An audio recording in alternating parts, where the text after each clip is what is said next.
இந்த நாளிலும் தியானிக்கும்படியாக தெரிந்து கொள்ளப்பட்ட தம்பதிகளானவர் ஆதாம் ஏவாள் என்ற தம்பதியின் வாயிலாக நாம் ஒரு சில பாடங்களை கற்றுக்கொள்ள இருக்கிறோம். அந்த பாடத்தை நாம் கற்றுக்கொள்வதற்கு முன்பாக ஒரு சிறிய ஜெபத்தை ஏறெடுத்து பிற்பாடு நம்முடைய வேதத்தை நாம் தியானிக்கலாம் என்று நான் ஆசிக்கின்றேன். ஜெபம் செய்வோம். மகத்துவமுள்ள நல்ல ஆண்டவரே, இந்த வேலைக்காக நாங்கள் உம்மை ஸ்தோத்தரிக்கிறோம், நாங்கள் துதிக்கிறோம். வேத வாக்கியங்களை தியானித்து பார்க்கும் பொழுது உமது ஆவியானவரை கொண்டு இந்த வேத வாக்கியங்களை எங்களுக்கு வெளிப்படுத்தி அருள வேண்டுமாய் செபிக்கிறோம். நீரே பொறுப்பெடுத்துக் கொள்ளும், வழி நடத்தும். இயேசுவின் நாமத்தினாலே கேட்கிறேன் பிதாவே, ஆமென்.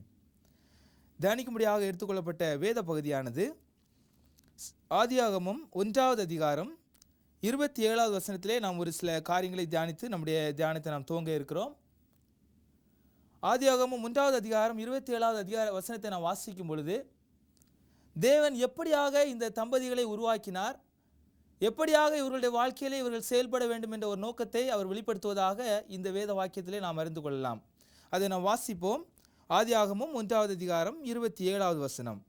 தேவன் தம்முடைய சாயலாக மனுஷனை சிருஷ்டித்தார், அவனை தேவ சாயலாகவே சிருஷ்டித்தார், ஆணும் பெண்ணுமாக அவர்களை சிருஷ்டித்தார். ஆண்டவர் அவருடைய சாயலிலே மனுஷனை சிருஷ்டித்து அவருடைய அன்பை அவன் வெளிப்படுத்த வேண்டும் என்று தேவன் விரும்பினார். அவனை சிருஷ்டிப்பதற்கு முன்பாக அவனுக்கு என்னென்ன காரியங்கள் இந்த உலகத்திலே வேண்டுமோ, என்னென்ன காரியங்கள் அவனுக்கு தேவையானவைகள் என்பதை அவர் உணர்ந்தாரோ, அதே போல எல்லா காரியங்களையும் அவனுக்காக ஆயத்தப்படுத்தி வைத்துவிட்டு இறுதியாக இந்த மனிதனை ஆண்டவர் பூமியிலே சிருஷ்டிக்கிறார். இருப்பினும் அவருடைய வாழ்க்கையை நாம் சிந்தித்து பார்ப்போம் என்றால், இந்த மனிதனுடைய வாழ்க்கையிலே ஆண்டவருடைய கட்டளைகளுக்கு அவர்கள் பின்வாங்கி போனது நிமித்தமாக அவர்களுக்கு ஏற்படுத்தியிருந்த அந்த வாழ்க்கை அவர்களுக்கு விருப்பமில்லாத ஒரு வாழ்க்கையாக மாறக்கூடிய சூழ்நிலை ஏற்படுகிறது. அவருடைய பின்னான வாழ்க்கையை நாம் சிந்தித்து பார்ப்போம் என்றால், அந்த பாவத்துக்கு பிற்பாடு அவருடைய வாழ்க்கையின் சூழல் மாறுகிறது. இயற்கையில் மாத்திரமல்ல, அவர்கள் அனுதினம் பார்க்கக்கூடிய காரியங்களிலும் மாற்றங்கள் காணப்பட்டது. இந்த மாற்றங்கள் எதனால் என்றால், அவர்கள் செய்த அந்த பாவத்து நிமித்தமாய் ஏற்பட்ட மாற்றங்கள். ஆண்டவர் அவர்களுக்கு விலக்கியிருந்த அந்த கனியை அவர்கள் புசித்தது நிமித்தமாக இந்த ஒரு மாற்றத்தை அவர்கள் கண்டார்கள். எனவே இந்த நாளிலும் நாம் இந்த தம்பதியின் வாயிலாக அறிந்து கொள்ளக்கூடிய ஒரு பாடம் என்னவென்றால், ஆண்டவர் நமக்கு சொல்லக்கூடிய காரியங்களை நாம் அவ்வாறாக செய்யும் பொழுது, ஆண்டவர் நமக்கு கற்பிக்கிற காரியங்களின்படி நாம் நடக்கும் பொழுது, நிச்சயமாய் ஆண்டவர் நமக்கு வைத்திருக்கிற ஆசீர்வாதம் பிரகாசம் உள்ள ஒரு ஆசீர்வாதமாகவும் மனமகிழ்ச்சியான ஒரு ஆசீர்வாதமாகவும் விளங்கும். இந்த ஆதாம் ஏவாளுடைய சரித்திரத்தை நாம் துவங்கும் பொழுது மிகவும் நல்லதென்று தேவன் காண்கிறதாக நாம் பார்க்கிறோம். அந்த 3வது அதிகாரத்துக்கு பிற்பாடு அவருடைய வாழ்க்கையின் சூழலை நாம் வாசிக்கும் பொழுது அவருடைய வாழ்க்கையிலே மாற்றம் ஏற்படுகிறது. அவர்கள் விரும்பாத சூழல் அவர்களை சூழ்ந்து காணப்படுகிறது. எனவே இந்த பகுதியிலே நாம் ஒரு காரியத்தை அறிந்து கொள்ளலாம். அவர்களுடைய கீழ்ப்படியாமையினாலே இந்த வகையான சூழலை அவர்கள் கடந்து செல்ல வேண்டியிருந்தது. அவர்கள் மேல் வைத்த அன்பினாலே தம்முடைய சாயலாக தம்முடைய ரூபத்தின்படியே இந்த மனிதனை ஆண்டவர் சிருஷ்டித்தார். ஏனென்றால் தம்முடைய அன்பை அவர்களுக்கு வெளிப்படுத்தி அவர்கள் வாயிலாக அன்பை மற்றவர்களுக்கு புரிந்து கொள்ளக்கூடிய விதத்திலே ஏற்படுத்தக்கூடிய சூழ்நிலையிலே ஆண்டவர் அந்த அன்பை இந்த மனிதனுக்கு வெளிப்படுத்தினார் முதலாவதாக. எனவே இந்த தம்பதியின் வாயிலாக நாம் அறிந்து கொள்ளக்கூடிய பாடத்தை இன்னும் ஒரு காரியத்தில் நாம் அறிந்து கொள்ளலாம். இந்த ஆதியாகமம் 2வது அதிகாரத்திலே நாம் வருவோம் என்றால், ஆண்டவர் இந்த மனிதனை படைத்து அவனுக்கு ஒரு பொறுப்பையும் கொடுத்திருந்தார். ஆதாமிடத்திலே சகல சிருஷ்டிகளையும் சிருஷ்டித்து அவரிடத்திலே பேரிடும்படியாக அழைத்து வருகிறார். அதை நாம் வாசிக்க வேண்டும் என்று நான் ஆசிக்கின்றேன். ஆதியாகமம் 2வது அதிகாரத்திலே நாம் அதை வாசிக்கலாம். ஆதியாகமம் 2வது அதிகாரம் 18வது வசனத்திலிருந்து வாசிக்கிறேன். பின்பு தேவனாகிய கர்த்தர் மனுஷனை தனிமையாக இருப்பது நல்லதல்ல என்று கண்டு ஏற்ற துணையை அவனுக்கு உண்டாக்குவேன் என்றார். தேவனாகிய கர்த்தர் வெளியின் சகல மிருகங்களையும் ஆகாயத்து சகலவித பறவைகளையும் மண்ணிலே உருவாக்கி ஆதாம் அவைகளுக்கு என்ன பெயரிடுவான் என்று பார்க்கும்படி அவைகளை அவனிடத்தில் கொண்டு வந்தார். அந்த ஜீவ ஜந்துக்கு ஆதாம் எந்தெந்த பெயரிட்டானோ அதுவே அதற்கு பெயராயிற்று. இந்த ஆதாமுக்கு ஆண்டவர் ஒரு பெரிய பொறுப்பை கொடுத்திருந்தார். என்ன பொறுப்பு என்று நாம் பார்ப்போம் என்றால், ஆண்டவர் படைத்த சகல விதமான படைப்புகளையும் ஆண்டவர் படைத்த சகல விதமான சிருஷ்டிகளையும் ஆண்டவர் ஆதாமுக்கு முன்பாக நிறுத்தி ஆதாம் இடத்திலே அதற்கு பெயரிடும்படியாக ஒரு வாய்ப்பை கொடுக்கிறார். இந்த ஆதாமை ஆண்டவர் நேசித்தது நிமித்தமாக இந்த ஆதாமின் வாயிலாக எல்லா சிருஷ்டிப்புக்கும் பெயரிட வேண்டும் என்பதை அவர் விரும்பினதினாலே இந்த ஆதாம் இடத்திலே அந்த பொறுப்பை கொடுத்து அந்த ஜீவ ஜந்துகளுக்கு பேரிடும்படியாக ஆதாமிற்கு முன்பாக அவைகளை அழைத்து வருகிறார். ஆனாலும் இந்த ஆதாம் பேரிடும் பொழுது அவைகள் ஜோடு ஜோடாக அவர்கள் முன்பாக காணப்பட்டது. அப்படி காணப்பட்ட சூழ்நிலையிலே ஆண்டுடைய வேதம் சொல்லுகிறது, ஆதாமிற்கோ இன்னும் ஏற்ற துணை ஏற்படுத்தப்படவில்லை என்று வேதம் சொல்லுகிறது. ஆண்டவர் சகலத்தையும் சிருஷ்டித்து சகலமும் நல்லதென்று கண்டார். ஆனாலும் ஒரு குறை காணப்படுவதாக ஆண்டவர் அங்கு காண்கிறதை நாம் பார்க்கிறோம். எனவேதான் நாம் இந்த அதிகாரத்தில் வாசித்தது போல 18ஆம் வசனத்தில் நாம் வாசித்தது போல, பின்பு தேவனாகிய கர்த்தர் மனுஷன் தனிமையாய் இருப்பது நல்லதல்ல, ஏற்ற துணையை அவனுக்கு உண்டாக்குவேன் என்றார். இந்த தனிமையிலே காணப்பட்ட இந்த ஆதாமுடைய சூழ்நிலையை தேவன் அறிந்திருந்தார். ஒருவேளை அந்த ஆதாம் அதை குறித்து கவலைப்பட்டாரா என்று வேதத்தில் நாம் வாசிக்க முடியாதபடி காணப்பட்டாலும் ஆண்டவர் அதை அறிந்திருந்தார். அந்த ஆதாம் இடத்திலே பேரிடும்படியாக எல்லா மிருக ஜீவன்களையும் கொண்டு வைத்த பொழுது அவைகள் ஜோடு ஜோடாக வந்திருக்கும் பொழுது ஆண்டவர் அதை உணர்ந்தார். இந்த ஆதாமிற்கு ஒரு துணை வேண்டும் என்பதை உணர்ந்து ஆண்டவர் ஆதாமிற்கு ஒரு துணையை ஏற்படுத்துகிறார். இந்த ஒரு துணையை தான் நாம் இந்த வேத வாக்கியத்தின் மூலமாக அறிந்து கொள்கிறோம். அந்த பெண்மணியை அவர் சிருஷ்டித்து முதலாவதாக ஆதாம் இடத்திலே அழைத்து வருகிறதை நாம் பார்க்கிறோம். அழைத்து வரும்பொழுது இந்த ஆதாம் அந்த படைக்கப்பட்ட அந்த ஸ்திரீயை பார்த்து ஆதாம் சொல்லக்கூடிய ஒரு காரியத்தை நாம் வாசிக்க வேண்டும். ஆதியாகமம் 2வது அதிகாரம் 23ஆம் வசனத்தில் நாம் அதை வாசிக்கலாம். அப்பொழுது ஆதாம், இவள் என் எலும்பில் எலும்பும் என் மாம்சத்தில் மாம்சமாய் இருக்கிறாள், இவள் மனுஷனிலிருந்து எடுக்கப்பட்டபடியினால் மனுஷி எனப்படுவாள் என்றான். இந்த ஸ்திரீ மனுஷனிடத்திலிருந்து எடுக்கப்பட்டதை இந்த ஆதாம் அறிந்திருந்தார். இந்த ஸ்திரீயை உருவாக்குவதற்கு முன்பாக ஆண்டவர் ஆதாமிற்கு ஒரு அயர்ந்த நித்திரையை வரப்பண்ணினார். அந்த அயர்ந்த நித்திரைக்கு பிற்பாடு ஆண்டவர் இந்த ஸ்திரீயை உருவாக்கி அவனுக்கு முன்பாக அழைத்து வருகிறார். அந்த ஸ்திரீயை பார்த்த உடனே ஆதாம் சொல்லிய முதலாவது வார்த்தை என்னவென்று பார்ப்போம் என்றால், இவள் என் எலும்பில் எலும்பும், இவள் என் சரீரத்திலிருந்து எடுக்கப்பட்டபடியால், இவள் மனிதனுடைய சரீரத்திலிருந்து எடுக்கப்பட்டபடியால் இவள் மனுஷி எனப்படுவாள் என்று இங்கு ஆதாம் சொல்லுகிறதை பார்க்கிறோம். எனவே இவருடைய வாழ்க்கை மிகவும் சமாதானமாக சந்தோஷமானதாக, எந்த குறையும் இல்லாதபடிக்கு, எந்த கரைதல் இல்லாதபடி ஒரு வாழ்க்கை துவங்குகிறது. ஆனால் இந்த வாழ்க்கை தொடர்ந்து போய்கொண்டிருக்கக்கூடிய சூழ்நிலையிலே அங்கு அவர்கள் மற்றும் ஒரு நபரை சந்திக்கிறார்கள். அந்த நபரை சந்திக்கக்கூடிய சூழ்நிலையில்தான் அவருடைய வாழ்க்கையினுடைய சூழ்நிலை மாறுகிறது. நாம் ஏற்கனவே பார்த்த பிரகாரமாக அந்த நபரை சந்தித்ததன் மூலமாக அவர்கள் விரும்பின காரியம் எல்லாம் அப்படியே மாறுபடக்கூடிய ஒரு சூழ்நிலை ஏற்படுகிறது.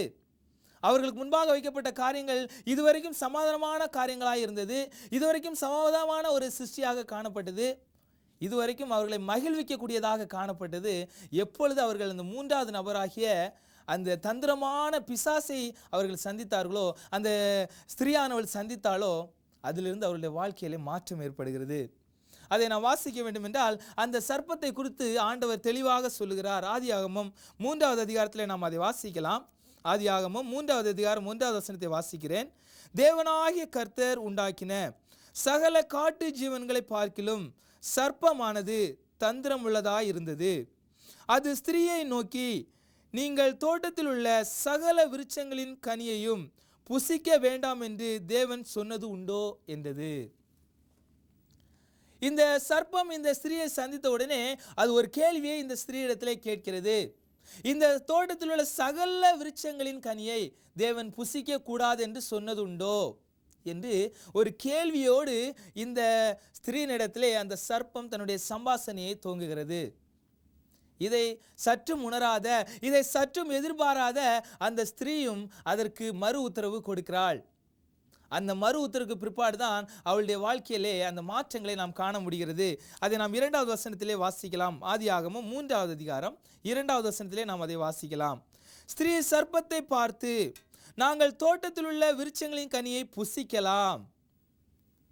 அந்த சர்ப்பம் அவளிடத்தில் கேட்ட கேள்வி என்ன என்பதை நாம் அறிந்திருக்கிறோம். இந்த தோட்டத்தில் உள்ள சகல விருட்சங்களின் கனியை புசிக்க வேண்டாம் என்று தேவன் உங்களிடத்தில் சொன்னது உண்டோ அப்படின்ற ஒரு கேள்விக்கு இந்த ஸ்திரீ சொன்ன பதில்தான், ஸ்திரீ சர்ப்பத்தை பார்த்து, நாங்கள் தோட்டத்தில் உள்ள விருட்சங்களின் கனியை புசிக்கலாம். ஆண்டவர் எங்களுக்கு இந்த கனிகளை புசிக்கக்கூடிய வாய்ப்பை கொடுத்திருக்கிறார், நிச்சயமாக நாங்கள் புசிக்கலாம். ஆனாலும் அந்த ஸ்திரீ தொடர்ந்து அவளுடைய பேச்சை தொடர்கிறதை பார்க்கிறோம். 3வது வசனத்தில் அதை நாம் வாசிக்கலாம். ஆனாலும் தோட்டத்தின் நடுவில் இருக்கிற விருட்சத்தின் கனியை குறித்து தேவன் நீங்கள் சாகாதபடிக்கு அதை புசிக்கவும் அதை தொடவும் வேண்டாம் என்று சொன்னார் என்றாள். ஆண்டவர் எல்லா கனிகளையும் புசிக்கலாம் என்று சொல்லியிருக்கிறார். கனிகளை புசிப்பதை குறித்து அவர் எந்த காரியத்திலும் தடை பண்ணவில்லை. ஆனாலும் அந்த தோட்டத்தின் நடுவில் உள்ள நன்மை தீமை அறியத்தக்க ஒரு விருட்சம் இருக்கிறது, அதனுடைய கனியை மாத்திரம் புசிக்க கூடாது என்று தேவன் சொன்னார் என்று இந்த ஸ்திரீ அந்த சர்ப்பத்திற்கு பதிலளிக்கிறாள். எனவே இதோடு இவர்களுடைய சம்பாஷணை நின்று விடாதபடிக்கு தொடர்ந்து இந்த ஸ்திரீரிடத்திலே இந்த சர்ப்பமானது பேசி கொண்டிருக்கிறது. என்ன காரியங்களை சொல்லுகிறது என்று வாசிப்போம் என்றால் 4வது வசனத்திலே நாம் அதை வாசிக்கலாம். அப்பொழுது சர்ப்பம் ஸ்திரீயை நோக்கி, நீங்கள் சாகவே சாவதில்லை. அங்கு அந்த ஸ்திரீ சொல்லுகிறாள், ஆண்டவர் இதை சாப்பிடும் பொழுது நீங்கள் சாகவே சாவீர்கள் என்று சொல்லி இருக்கிறார். அப்படி சொல்லி இருக்கும் பொழுது நாங்கள் எப்படி புசிக்கலாம் என்ற ஒரு சூழ்நிலையோடு அவள் நின்று கொண்டிருக்கும் பொழுது இந்த சர்ப்பம் அவளுக்கு சொன்ன பதில் என்னவென்றால், இதை புசிக்கும் நாளிலே நீங்கள் சாகவே சாவதில்லை. நீங்கள் சாவதில்லை என்ற ஒரு பதிலை கேட்ட உடனே இந்த ஸ்திரீ என்ன செய்கிறாள் என்று நாம் பார்ப்போம் என்றால் 5வது வசனத்தில் நான் வாசிக்கிறேன். நீங்கள் இதை புசிக்கும் நாளிலே உங்கள் கண்கள் திறக்கப்படும் என்றும் நீங்கள் நன்மை தீமை அறிந்து தேவர்களைப் போல் இருப்பீர்கள் என்றும் தேவன் அறிவார் என்றது. இந்த இடத்திலே அந்த சர்ப்பத்தினுடைய தந்திரத்தை நாம் அறிந்து கொள்ளலாம். நீங்கள் இந்த கனியை புசிக்கும் நாளிலே சாகவே சாவதில்லை என்று முதலாவது சொல்லுகிறது. இரண்டாவதாக சொல்லக்கூடிய காரியம் என்னவென்றால், இந்த கனியை புசிக்கக்கூடிய நாளிலே உங்களுடைய கண்கள் திறக்கப்படும். உங்களுடைய கண்கள் திறக்கப்படுவதனாலே தேவன் இதை அறிந்ததினாலே உங்களை புசிக்க கூடாது என்று சொல்லுகிறார்.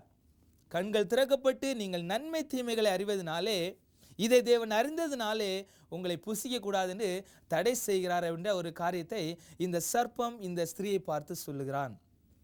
எனவே இதை பார்த்த இந்த ஸ்திரீ இவளை எல்லா காரியங்களும் அதிர்ச்சி ஊட்டக்கூடியதாக இருந்ததினாலே அந்த கனியை பறித்து அவள் புசித்து பிற்பாடு ஆதாமுக்கும் கொடுக்கிறாள்.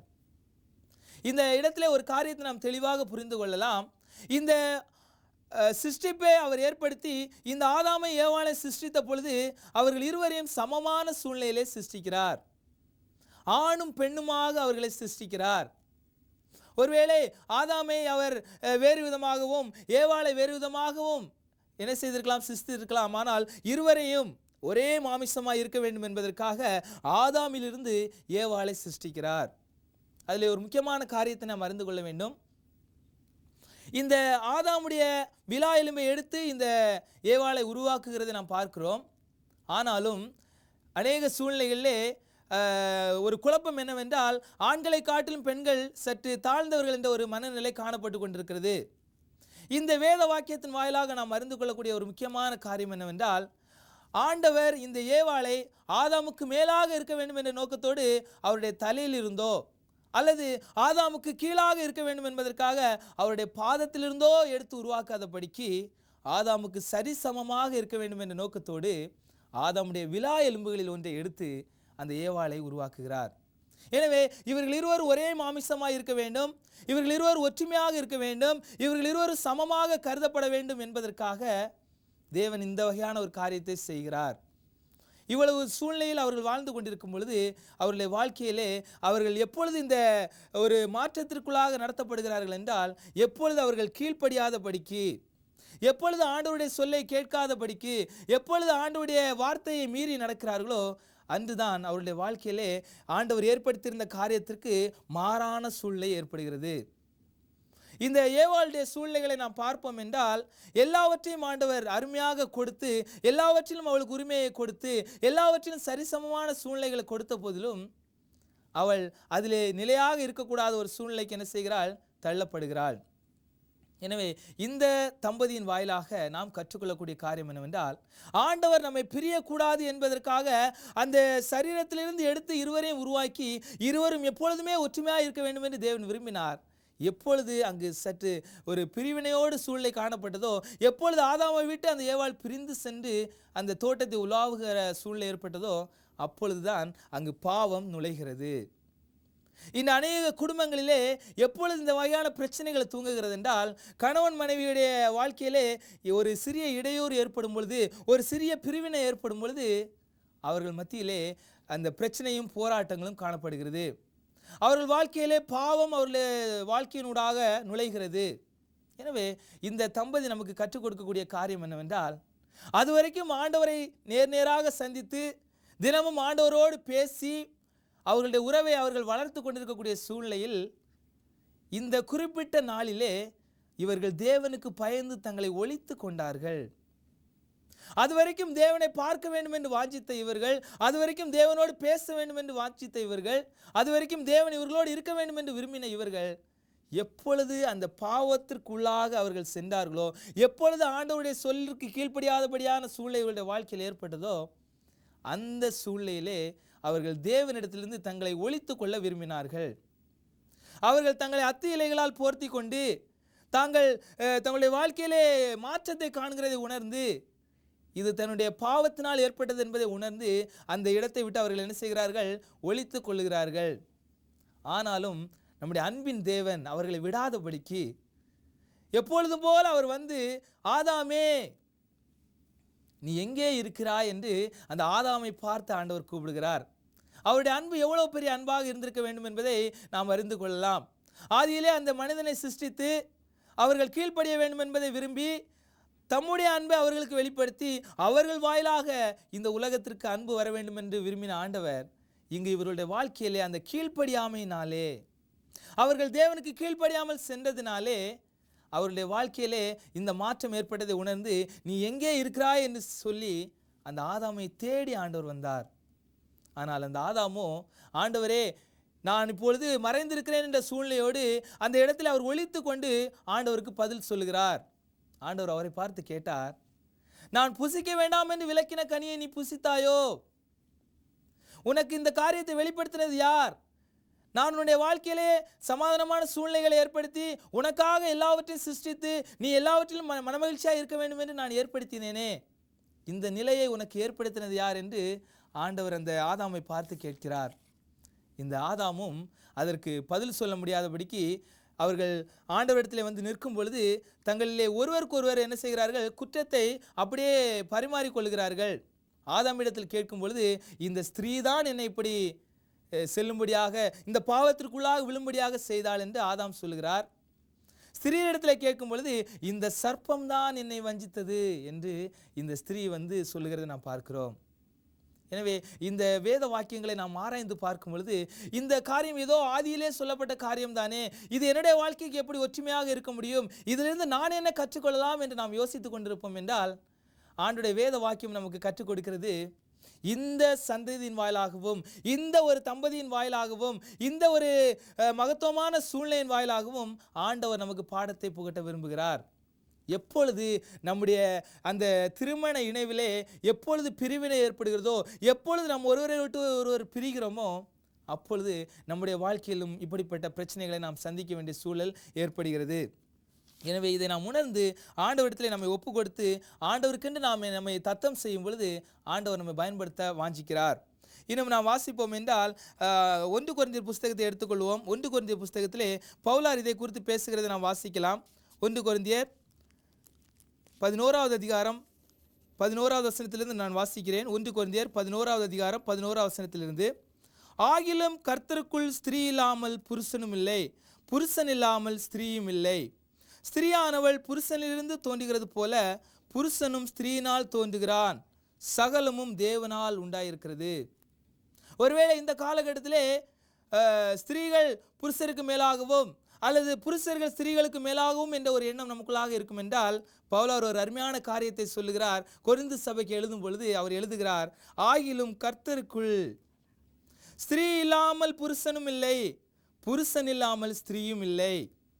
ஸ்திரீயானவள் புருஷனிலிருந்து தோன்றுகிறது போல புருஷனும் ஸ்திரீயினால் தோன்றுகிறான் என்று சகலமும் தேவனால் உண்டாயிருக்கிறது என்று பவுலார் சொல்லுகிறதை நாம் பார்க்கிறோம். எனவே இந்த தம்பதியின் வாயிலாக அறிந்து கொண்ட பாடத்தை நம்முடைய வாழ்க்கையில அபியாசித்து பார்த்து ஆண்டவர் நம்முடைய வாழ்க்கையில் எப்படிப்பட்ட திட்டங்களை வைத்திருக்கார் என்பதை ஜெபத்தோடு ஆராய்ந்து பார்க்கும் பொழுது ஆண்டவர் நம்முடைய வாழ்க்கையில் அதை விளக்கி காண்பிக்க வாஞ்சி உள்ளவராக இருக்கிறார். இன்னும் இதை குறித்து பிரசங்கி என்ன சொல்கிறார் என்று வாசிப்போம் என்றால், சாலமோன் பிரசங்கியில் எழுதும் பொழுது, பிரசங்கி என்ற புஸ்தகத்தில் நான் வாசிப்போம் 4வது அதிகாரம் 9வது வசனத்தை வாசிப்போம். பிரசங்கி 4வது அதிகாரம் 9வது வசனம், ஒண்டியா இருப்பதிலும் இருவர் கூடி இருப்பது நலம். அவர்களுடைய பிரயாசத்தினால் அவர்களுக்கு நல்ல பலன் உண்டாகும். இந்த ஆதாமை ஏவாளையும் ஆண்டவர் ஒற்றுமையாக இருக்கும்படியாக, அவர்கள் தனிமையாக இருக்கக்கூடாது என்பதை உணர்ந்து, அவருடைய ஆதாமுடைய மாம்சத்திலிருந்து, ஆதாமுடைய எலும்பிலிருந்து இந்த ஏவாளை உருவாக்கி ஒற்றுமையாக இருக்க வேண்டும் என்று தேவன் விரும்பினார். ஆனாலும் இந்த இடத்திலே அவர்கள் பிரிந்து செல்லக்கூடிய ஒரு சூழ்நிலையிலே, தங்களுடைய வாழ்க்கையில் தனிமையை தேடி செல்லக்கூடிய சூழ்நிலையிலே வஞ்சிக்கப்பட்டதை பார்க்கிறோம். எனவே இந்த பகுதியிலே நாம் அருமையாக வாசிக்கிறோம். சாலமோன் ஞானி எழுதும்போது எழுதுகிறார், ஒருவன் விழுந்தால் அவன் உடனாளி அவனை தூக்கி விடுவான். இருவர் சேர்ந்து இருக்கும் பொழுது ஒருவர் விழுந்தாலும் மற்றொருவர் என்ன செய்வார்? தூக்கி விடுவார். ஆனால் தனிமையாக இருக்கக்கூடிய சூழ்நிலையிலே யார் அவரை தூக்கிவிட முடியும்?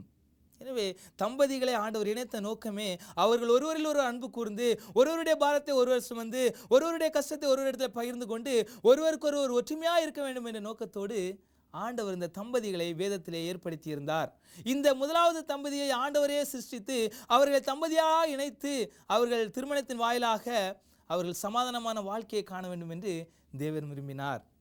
எனவே நாம் இந்த வேத வாக்கியங்களை வாசிக்கும் பொழுது, ஒருவேளை இந்த காலகட்டத்திலே நம்முடைய வாழ்க்கை ஏதாகிலும் ஒரு சூழ்நிலையிலே தனிமையாக இருக்கும் என்றால், ஏதோ ஒரு வாய்ப்பினாலே தனிமைப்பட்டதாக இருக்கும் என்றால், நாம் இந்த வாக்கியங்களை ஆராய்ந்து பார்ப்பதன் மூலமாய் அறிந்து கொள்ளக்கூடிய காரியம், தனிமையாக இருப்பது நல்லதல்ல. மனுஷன் தனிமையாக இருப்பது நல்லதல்ல என்று தேவன் கண்டதினாலே, மனுஷன் தனிமையாக இருப்பது அவனுக்கு நல்லதல்ல என்பதை அறிந்த ஆண்டவர் அவனிலிருந்து அந்த மனுஷியை உருவாக்கி அவர்களிலே ஒரு பூரணத்தை உருவாக்கினார். இன்று ஏதாகிலும் குடும்பத்திலே தனிமையான சூழ்நிலை காணப்படும் என்றால் அவர்கள் அந்த பூரணத்தை என்ன செய்ய முடியாது? பெற்றுக்கொள்ள முடியாது. இன்னும் ஒரு வசனத்தை வாசிப்போம். ஆதியாகமம் புஸ்தகத்திலே 2வது அதிகாரம் 24 வசனம் என்ன சொல்கிறது என்று பார்ப்போம் என்றால், அருமையான ஒரு காரியத்தை ஆண்டவர் இங்கு சொல்லுகிறதை பார்க்கிறோம். இது நிமித்தம் புருஷன் தன் தகப்பனையும் தன் தாயையும் விட்டு தன் மனைவியோடே சேர்ந்திருப்பான், அவர்கள் ஒரே மாமிசமாயிருப்பார்கள். புருஷன் தன் மனைவியை விட்டு பிரியாதபடிக்கு, புருஷன் தன்னுடைய தகப்பனையும் தன் தாயையும் விட்டு பிரிந்து தன் மனைவியோடு சேர்ந்திருப்பான், அவர்கள் ஒரே மாமிசமாயிருப்பார்கள். எப்படி நம்முடைய உறவையும் அந்த பரலோகத்தின் தேவனுடைய உறவையும் ஒன்றாக்கி ஒரே மாமிசமாக இருக்க வேண்டும் என்று தேவன் விரும்புகிறாரோ, அதே போல நம்முடைய குடும்பத்திலிருந்தே அதை துவங்க வேண்டும் என்று விரும்புகிறார். வேற எங்கிருந்து அவர் துவங்கவில்லை. நம்முடைய குடும்பத்திலே, நம்முடைய ஆரம்ப வாழ்க்கையிலே ஆண்டவர் சொல்லுகிறார், அவருடைய வாழ்க்கையிலே அவர்கள் சேர்ந்து வாழ வேண்டும், அவர்கள் பிரிந்து வாழக்கூடாது, அவர்கள் ஒற்றுமையாக இருக்க வேண்டும். அது அவர்களுக்கு பூரணத்தை கொடுக்கும். எனவே அவர்கள் ஒரே மாமிசமாக இருக்க வேண்டும். ஒருவேளை சரீர பிரகாரமாக தனித்தனி மாமிசமாக இருந்தாலும் அவர்கள் ஒரே மாமிசமாக இருக்க வேண்டும் என்று தேவன் விரும்புகிறார். எனவே இந்த நாளிலே இந்த வசனங்களை தியானிக்கிற நாம் நம்முடைய வாழ்க்கையிலே நாம் எப்படிப்பட்ட சூழ்நிலையில் இருக்கிறோம் என்பதை அறிந்து கொண்டு, தேவன் நமக்கு சொல்லக்கூடிய காரியங்களை நாம் கற்று தேர்ந்து அந்த காரியங்களின்படி நம்மை ஒப்புக் கொடுக்கும் பொழுது நம்முடைய திருமண வாழ்க்கையும் நம்முடைய சூழ்நிலைகளும் நம்முடைய குடும்பத்தினுடைய சூழ்நிலைகளும் சமாதானம் அளிக்கக்கூடியவைகளாக இருக்கும். எனவே இதை உணர்ந்து கொண்டு நம்முடைய வாழ்க்கையை ஆண்டவருக்கு என்று ஒப்புக் கொடுப்போம். ஆண்டவர் நம்மை ஆசீர்வதித்து வழி நடத்துவார். எனவே இந்த காரியங்களை தேவன் நம்முடைய வாழ்க்கையில் ஏற்படுத்தும்படியாக ஒரு சிறிய ஜெபத்தை ஏறெடுப்போம். அன்பின் பரலோக பிதாவே, இந்த நாளிலும் நாங்கள் தியானித்த இந்த வேத வாக்கியத்தின்படி இந்த ஆதாம் ஏவாள் தம்பதியைப் போல எங்களுடைய வாழ்க்கையிலே எங்களை பிரித்து நாங்கள் பார்க்காதபடிக்கு எல்லா நிலையிலும் ஒற்றுமையாக இருந்து ஒரே மாமிசமாய் காணப்பட்டு எங்களுடைய வாழ்க்கையை நாங்கள் உமக்கென்று ஒப்பு கொடுத்து அந்த பரலோகத்தின் சூழ்நிலைகளை எங்களுடைய வாழ்க்கையில் உருவாக்க அன்பின் ஆண்டவர் எங்களுக்கு உதவி செய்யும்படியாக ஜெபிக்கிறோம். நீரே வழிநடத்தி எங்களை பாதுகாத்து எங்களுடைய வாழ்க்கையிலே சமாதானத்தை கொடுக்க வேண்டுமாய் எங்கள் இயேசுவின் நாமத்தினாலே கேட்கிறேன், பரிசுத்தமுள்ள பரமபிதாவே, ஆமென்.